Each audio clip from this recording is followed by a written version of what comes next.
दोस्तों, हम सभी को लगता है कि मार्स पर जिंदगी नहीं है और वहाँ कोई जिंदा नहीं रह सकता, लेकिन ऐसा बिल्कुल भी नहीं है। मार्स पर जिंदगी मौजूद है, वहाँ हवा भी है, पानी भी है, लेकिन अब मार्स धीरे धीरे तबाह हो रहा है। दरअसल मार्स पर एक शहर है जिसका नाम है जोडांगा। वहाँ के लोग मार्स के लोगों को मारना चाहते हैं, लेकिन यहाँ एक और शहर है, उसका नाम है हीलियम। वो बहुत समय से जोडांगा का सामना कर रहा होता है, लेकिन अब इन दोनों शहरों के दरमियान जंग शुरू हो जाती है। एक दिन दोनों शहरों की लड़ाई चल रही थी कि तभी जोडांगा के राजा के पास 3 लोग आते हैं, जिनके मेन लीडर का नाम होता है शेंग। वो बहुत ही पावरफुल होता है, उसके पास बहुत सारी पावर्स होती हैं। वो जोडांगा के राजा को एक पावर देता है जो काफी स्ट्रॉन्ग होती है। शेंग उसे कहता है कि अगर तुम हमारी बातें मानोगे तो तुम इस प्लेनेट पर राज करोगे। जोडांगा का राजा उनकी बात मान जाता है। दरअसल शेंग के पास ऐसी पावर्स होती हैं कि वो किसी का भी रूप ले सकता है और किसी भी प्लेनेट पर ट्रैवल कर सकता है। फिर हम प्लेनेट अर्थ पर आते हैं। यहाँ पर एक आदमी होता है जिसका नाम है जॉन कार्टर। वो पोस्ट ऑफिस जाता है और वहाँ अपने भांजे को एक लेटर लिखता है जिसमें उसने लिखा था कि तुम जल्दी से यहाँ आ जाओ, मुझे तुमसे मिलना है। लेकिन यहाँ एक आदमी जॉन कार्टर का पीछा भी कर रहा होता है। जॉन कार्टर लेटर पोस्ट करने के बाद वहाँ से चला जाता है। जब इसके भांजे को जॉन कार्टर का लेटर मिलता है तो वो फौरन से जॉन कार्टर के पास आ जाता है, लेकिन उसके पहुँचने के बाद उसे पता चलता है कि उसके अंकल की अचानक से मौत हो चुकी है। जब वो उधर जाता है जहाँ उसके अंकल को दफनाया गया था, तो वो देखता है कि वहाँ एक ऐसा कमरा होता है जिसको सिर्फ अंदर से खोला जा सकता है। जॉन कार्टर के आदमी कहते हैं कि हमने जॉन की बॉडी को दफनाया नहीं है, क्योंकि ये उनकी आखिरी ख्वाहिश थी कि उन्हें दफनाया ना जाए और उन्हें खुले ताबूत में रखा जाए। अब वो आदमी जॉन कार्टर के भतीजे को एक डायरी देता है। ये डायरी जॉन कार्टर की होती है। वो आदमी कहता है कि जॉन चाहता था कि ये डायरी सिर्फ तुम ही पढ़ो, शायद से तुम्हारे सारे सवालों के जवाब इसी डायरी में मौजूद है। जॉन कार्टर ने इस डायरी में लिखा होता है कि मैं तुम्हारे बचपन में जितनी भी कहानियां सुनाया करता था तुम उन सब पर यकीन कर लेते थे, और अब तुम बड़े हो चुके हो, लेकिन मैं चाहता हूँ कि तुम मेरी इस कहानी पर भी यकीन करो। जॉन कार्टर कहता है कि आज से 13 साल पहले मैं एक सोने की गुफा को ढूंढ रहा था, लेकिन उसे कर्नल के लोग पकड़ लेते हैं क्योंकि वो चाहते थे कि जॉन कार्टर उनके साथ शामिल हो जाए। लेकिन जॉन कार्टर उनकी बात नहीं मानता और वहाँ से भाग जाता है। लेकिन तभी वहाँ कर्नल के दुश्मन के लोग आ जाते हैं। वो कर्नल के लोगों पर हमला कर देते हैं, लेकिन जॉन कार्टर और कर्नल वहाँ से भाग जाते हैं और भागकर एक गुफा में छुप जाते हैं। लेकिन ये गुफा सोने की होती है जिसकी जॉन को तलाश थी। लेकिन तभी वहाँ अचानक से एक आदमी आ जाता है और वो जॉन कार्टर को मारने की कोशिश करता है, लेकिन जॉन कार्टर उसे ही मार देता है और वो शेंग का आदमी था। जब जॉन उस आदमी को मार देता है तो वो एक डिवाइस निकालकर एक्टिवेट करता है जिससे एक नीली रोशनी आने लगती है। साथ में वो आदमी कहता है बस सुनो, लेकिन जॉन कार्टर उससे वो डिवाइस ले लेता है। फिर वो भी कहता है बस सुनो, और वो वहाँ से गायब होकर एक अनजान जगह पर पहुंच जाता है। जॉन कार्टर कुछ भी नहीं जानता था कि वो कहाँ आ गया है और वो यहाँ पर ऊंचे ऊंचे जंप लगा रहा होता है। दरअसल वो भी बस सोन यानी मार्स पर आ गया था, क्योंकि यहाँ ग्रेविटी बहुत कम होती है, इसलिए वो बहुत ऊंचे ऊंचे जंप लगा रहा था। लेकिन जॉन कार्टर नहीं जानता था कि वो मार्स पर है। लेकिन तभी उसे मार्स की कुछ लोग दिखते हैं और वो उसके पास आ जाते हैं। वो लोग काफी लंबे लंबे होते हैं। जॉन कार्टर उन्हें बताता है कि मैं वर्जीना से आया हूँ और मेरा नाम जॉन कार्टर है। वो लोग उसका नाम वर्जीना समझ लेते हैं। हालांकि कुछ लोग जॉन कार्टर को मारना चाहते थे, लेकिन उनके सरदार ऐसा नहीं चाहते थे। उसने जॉन कार्टर को ऊंची ऊंची जंप्स लगाते हुए देख लिया था। वो लोग जॉन कार्टर को पकड़कर अपने कबीले में ले जाते हैं और जॉन कार्टर से वो डिवाइस भी ले लेते हैं जिसकी मदद से वो यहाँ पर आया था। आसमान में जोडांगा और हीलियम की जंग हो रही होती है, लेकिन अब जोडांगा के राजा के पास नेवी लाइट होती है जिसका कोई मुकाबला नहीं कर सकता, और हीलियम के राजा को इस बारे में पता था।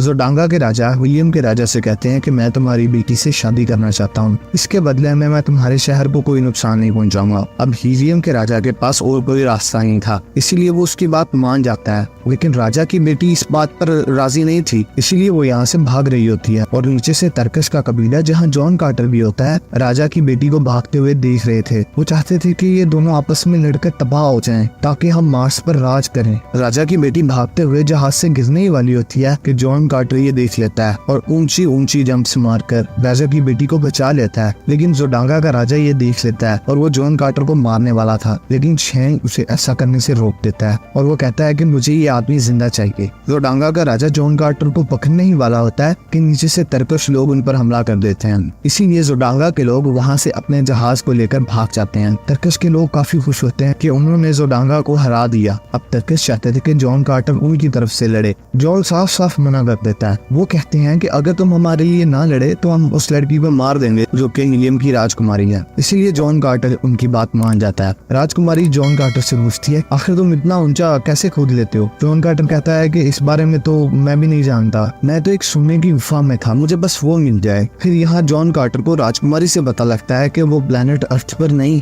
बल्कि वो मार्स पर है। इस बात से वो बहुत हैरान होता है, लेकिन राजकुमारी जॉन कार्टर पर यकीन नहीं करती। वो कहती है कि आखिर तुम इतनी दूर से यहाँ कैसे आ गए? फिर जॉन कार्टर उसे उस डिवाइस का बताता है जो कि अब तर्कश के सरदार के पास होती है। इसके बाद राजकुमारी और जॉन कार्टर तर्कश की एक लड़की के साथ एक जगह पर जाते हैं। वहाँ उन्हें एक खास नदी के बारे में पता चलता है। उसी जगह उन्हें एक दीवार भी दिखती है जिसके जरिए जॉन कार्टर अर्थ पर वापस जा सकता था। फिर वो तीनों सफर के लिए आगे निकल जाते हैं। इसी सफर के दौरान जॉन कार्टर को ये बात भी पता चलती है कि ये लड़की कोई और नहीं बल्कि हीलियम की राजकुमारी है और उसकी शादी जबरदस्ती जोडांगा के राजा के साथ करवाई जा रही है और इसीलिए वो भागकर यहाँ पर आई थी। वो बहुत सफर करने के बाद आखिरकार अपनी मंजिल तक पहुँच जाते हैं। उस जगह पहुँचने के बाद वहाँ अजीब से चेंजेस होने लगते हैं। वहाँ वो जॉन कार्टर की डिवाइस को जमीन में लगा देते हैं जिससे वहाँ कुछ और तब्दीलियां होने लगती हैं। यहाँ उन्हें ये भी पता चलता है कि कुछ वर्ड्स होते हैं जिन्हें अगर हम इस डिवाइस के साथ बोलें तो हम जहाँ चाहें वहाँ जा सकते हैं। अब जब वो वर्ड्स पढ़ रहे होते हैं तभी वहाँ शैंग और उसके लोग आ जाते हैं। वो अपने लोगों से कहते हैं कि जॉन कार्टर और राजकुमारी दोनों को पकड़ लो।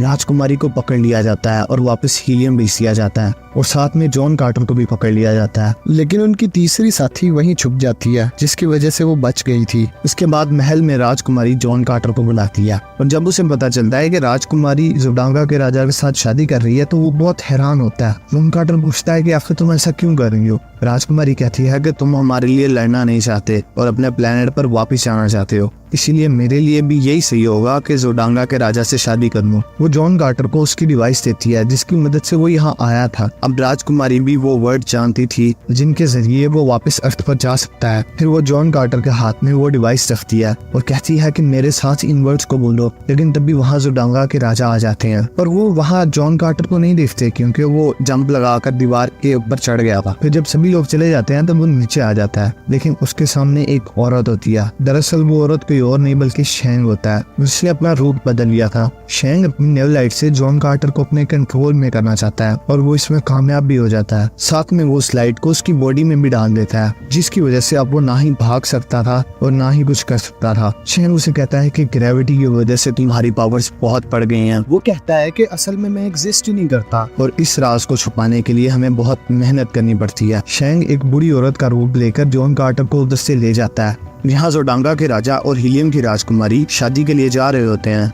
और आज रात इनकी शादी थी। शैंग जॉन कार्टर को कहता है कि ये लड़की बहुत चालाक है क्योंकि इसने नेवलाइट की रियलिटी और उसका रास्ता ढूंढ लिया है और आज रात जब दो चांद आपस में मिलेंगे तो राजकुमारी और हर वो इंसान को मार दिया जाएगा जो नेवलाइट के राज के बारे में जानता है। दरअसल यहाँ पर दो चांद होते हैं, दोनों के मिलने पर शादी की रस्म की जानी थी। जॉन कार्टर उसे कहता है कि आखिर तुम चाहते क्या हो, तुम्हारा क्या मकसद है? तुम सीधा सीधा जाकर भी तो राजकुमारी को मार सकते हो। शैंग कहता है कि ऐसा खेल तो मैं बहुत देर से खेल रहा हूँ और इसे हम प्लेनेट अर्थ के तबाह होने के बाद तक खेलते रहेंगे, यानी कि वो इस प्लेनेट को तबाह करने के बाद अर्थ को भी तबाह करना चाहता है। शैंग कहता है कि हम नेवलाइट की पावर उसी को देते हैं जो बेवकूफ और अमीर होता है और जोडांगा के राजा बिल्कुल ऐसे ही हैं। शैंग कहता है कि हम एक खास मकसद के लिए बनाए गए हैं, हम लोगों से उनकी दुनिया को उनके हाथों में डिस्ट्रॉय करवाते हैं। फिर वो जॉन कार्टर को यहाँ से कहीं और भेज रहा होता है, तभी जॉन कार्टर का डॉग आ जाता है जो उसका बहुत वफादार होता है। वो शैंग के हाथ पर काट लेता है जहाँ उसने नेवलाइट वाली डिवाइस लगाई होती है। इस डिवाइस की मदद से ही जॉन कार्टर को अपने कंट्रोल में किया जा सकता है। उस डिवाइस के हटते ही वो शैंग की कंट्रोल से आजाद हो जाता है। इसके बाद जॉन कार्टर उन्हीं की उड़ने वाली गाड़ी पर बैठकर वहाँ से निकल जाता है, लेकिन वो लोग जॉन कार्टर का पीछा करने लगते हैं। जॉन कार्टर की तीसरी साथी एक डेजर्ट में होती है। वो उन लोगों पर गोलियां चलाने लगती है जो जॉन कार्टर का पीछा कर रहे थे, लेकिन जॉन कार्टर यहाँ पर गिर जाता है। जॉन कार्टर कहता है कि मुझे राजकुमारी को बचाना है, इसलिए मुझे कोई फौज की जरूरत है।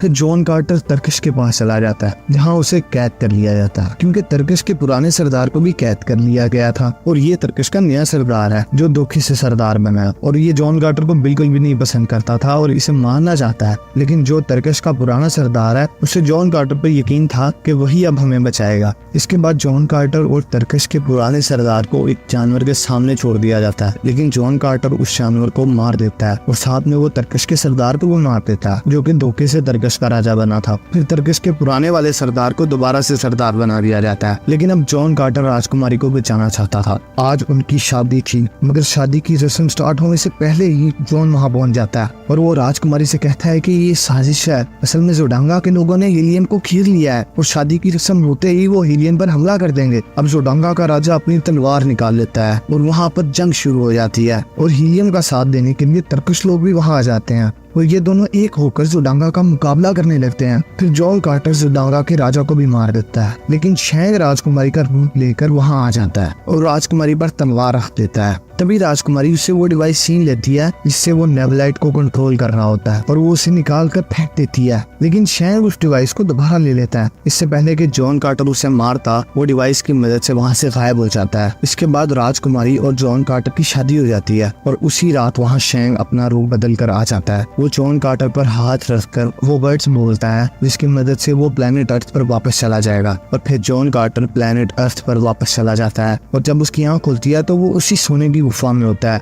जिससे वो बहुत समय से ढूंढ रहा था। लेकिन अब जॉन कार्टर मार्स पर वापस जाना चाहता है, मगर अब उसके पास वो डिवाइस नहीं होती जिसकी मदद से वो मार्स पर जा सके। और फिर जॉन कार्टर उस डिवाइस को ढूंढने लगता है और ऐसे ही 10 साल गुजर जाते हैं। 10 साल की मेहनत के बाद आखिर जॉन कार्टर को वो डिवाइस मिल ही जाती है। ये सारी कहानी जॉन कार्टर का भतीजा उसकी डायरी में पढ़ रहा होता है। वो कहता है कि तुम जान गए होगे कि क्यों मैंने अपनी बॉडी को दफनाने से मना किया, क्योंकि अगर मेरी बॉडी यहाँ पर खत्म हो गई तो मैं मार्स पर भी खत्म हो जाऊंगा और जहाँ मेरी बॉडी मौजूद है उसकी चाबी तुम खुद हो और अब मेरी बॉडी की हिफाजत की जिम्मेदारी तुम्हारी है। फिर जॉन कार्टर का भतीजा भागकर उस दरवाजे के पास आ जाता है जहाँ जॉन कार्टर का भतीजा देखता है कि दरवाजे पर अल्फाबेट्स लिखे हैं। वो वहाँ अपना नाम लिखता है लेकिन वो दरवाजा नहीं खुलता। फिर वो अपना निकनेम लिखता है जिसके नाम से जॉन कार्टर उसे बुलाया करता था। फिर तभी वो दरवाजा खुल जाता है, लेकिन उसी टाइम पीछे से एक आदमी उसे मारने की कोशिश करता है मगर उसे कोई आदमी गोली मार देता है और जब वो देखता है तो वो आदमी कोई और नहीं बल्कि जॉन कार्टर खुद होता है। फिर वो उसे मरे हुए आदमी के पास ले जाता है और उससे वो डिवाइस ले लेता है जिससे वो मार्स पर जा सकता था और ये मरा हुआ इंसान कोई और नहीं बल्कि शैंग था, क्योंकि इसी के पास वो डिवाइस होती है जिससे वो कहीं भी जा सकता था। इसीलिए वो जॉन कार्टर का पीछा करते करते यहाँ आ गया था। अब जॉन कार्टर अपने मिशन में कामयाब हो जाता है और उसके पास वो डिवाइस भी आ जाती है जिसकी मदद से वो वापस जा सकता था। दरअसल ये सारा प्लान जॉन कार्टर का ही था ताकि वो अपना डिवाइस वापस ले सके। वो जाते वक्त अपने भतीजे से कहता है कोई किताब लिखो, किसी से प्यार करो और अपनी जिंदगी का कोई मकसद बनाओ। ये कहकर वो मार्स पर चला जाता है। इसी के साथ ये मूवी खत्म हो जाती है। दोस्तों आपको ये मूवी कैसी लगी हमें कमेंट सेक्शन में जरूर बताएं और अगर आपको ये मूवी पसंद आई है तो ये वीडियो को लाइक करें, चैनल को सब्सक्राइब करें और बेल आइकन के ऊपर जरूर क्लिक करें।